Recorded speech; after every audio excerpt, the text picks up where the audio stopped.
ગોખરવાડામાં નકલી બિયારણના નામે છેતરપિંડી ખેડૂત દિનેશભાઈ પરમારને નકલી બિયારણ આપી છેતરપિંડી કરવામાં આવી. ચૂડા સહિત જિલ્લાભરમાં ડુપ્લિકેટ બિયારણની વ્યાપક ફરિયાદો ઉઠવા પામી છે. લાયસન્સ વિના ખાનગી વિક્રેતાઓ બિયારણનું વેચાણ કરે છે.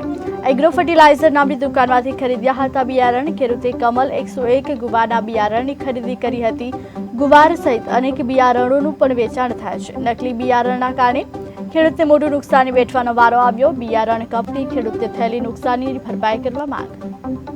આવડી આ ગુવાર મેં લીધો છે, 10 વીઘામાં વાવેતર કર્યું છે, પણ ગુવાર ફેલ છે. મારી પાસે એક સિંગ પણ આવી નથી અને આ ગુવાર હાવ ફેલ છે. મેં લીધેલો છે ચૂડા SBI બેંક પાસે મહા એગ્રો છે. ચૂડા ગોખરવાળા રહેવાસી ગોખરવાળાના ભાઈ છે, મહેશભાઈ કરીને નામ છે એનું, એની પાસેથી મેં ગુવાર લીધેલો છે. હવે એ ભાઈએ મને પણ એમ કીધું કે આ બિયારણ કે ડુપ્લિકેટ આવી ગયેલું છે. તો હવે એના હિસાબે હું એમ કહું છું કે એગ્રોવાળા કે અથવા કંપનીવાળા બે થઈને મને આનું આવડું કંઈક વળતર મળે એવી મારી માંગ છે. આ મેં આની મારી પાસે 60 થી 70 હજાર રૂપિયાનો મેં ખર્ચો કર્યો છે. હવે આની મારી પાસે અમારે શું સમજવું?